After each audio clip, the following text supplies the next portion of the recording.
Welcome to Art in Mind. Art in Mind encourages young people to explore their mental health issues through art in a supportive and collaborative environment. We look at how art can be used to express ourselves, along with how it can be used to aid recovery and help encourage mental well-being.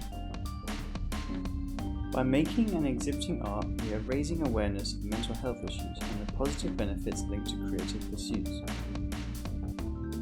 Our work can take a variety of forms: drawing, painting, screen printing, play, and photography, with creative skills workshops allowing us to try all sorts of new things.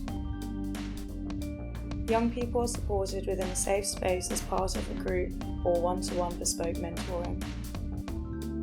If this sounds like something you might be interested in, feel free to follow us on social media, subscribe to Art in Mind TV, or check out the Art in Mind website for more information.